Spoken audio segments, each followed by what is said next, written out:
सच्ची दोस्ती। ये कहानी है करण और उसकी बहन रानी की। तो चलो आप शुरू करते हैं।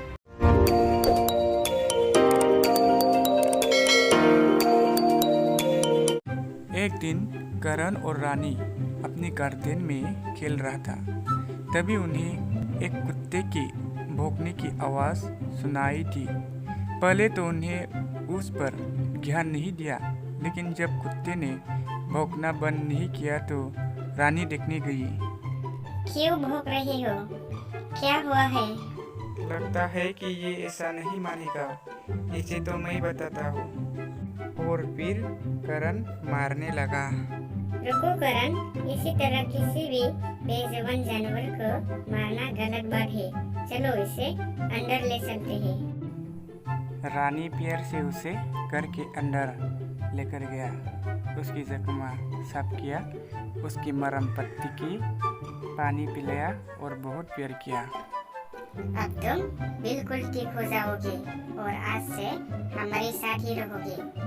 अरे लेकिन हम तुम्हें क्या कहकर बुलाएंगे? मोटी मोटी कैसा रहेगा? हाँ, आज से हम सब तुम्हें मोटी कहकर बुलाएंगे। छी, ये हमारे साथ नहीं रह सकता। कितना गंदा है ये। रानी करण की ये बात अच्छी नहीं लगी। भला कोई किसी गंदे जानवर को कैसा इतना प्यार कर सकता है? बस यही ख्याल करण के मन में चल रहा था। कुछ भी हो जाए, मैं इस कुत्ते को भगा के ही दम दूंगा। मोटी को बाहर बांधा देखकर करण को एक तकलीफ सूझी। आज मैं तुझे इसी जगह सर के आऊंगा, जहाँ से तू कभी वापस आ ही नहीं पाएगा। करण, तुमने मोटी को कहीं देखा क्या?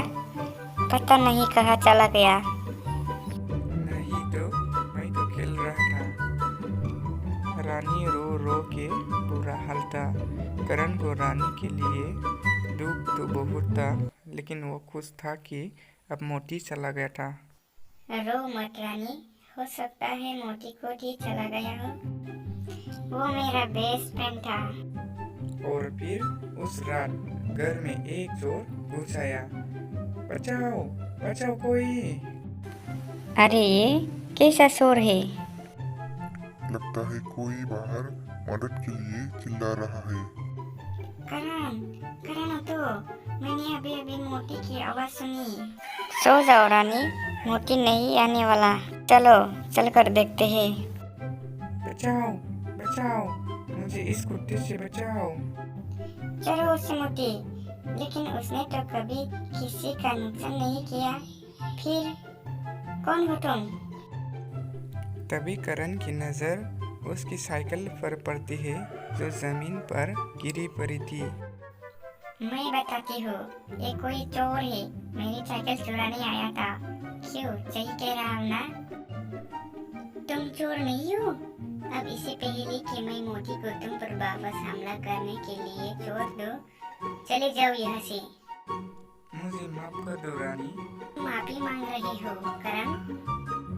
वो इसलिए क्योंकि मुझे मोटी को घर में रखना बिल्कुल अच्छा नहीं लगा, इसलिए मैं ही मोटी को घर से दूर जंगल में छोड़कर आया था। लेकिन ये वापस किस आया? यही तो खास बात है इन्हीं की, जिन्हें अपना खास दोस्त बना लेते हैं, उनका साथ कभी नहीं छोड़ते। जब तुम मोटी को जंगल छोड़ आए तो वो खुद हमारे घर चल आया, और जब चोर को अंदर घुसते देखा तो उसकी जमकर खबर ली। सही कहा रानी, हम सभी को इन बेवजह जानवरों से सीखना चाहिए कि सच्ची दोस्ती कैसे रहता है। उस दिन से करण और मोटी में अच्छी दोस्ती हो गई। करण ने तो सीख लिया और अब आपकी बारी।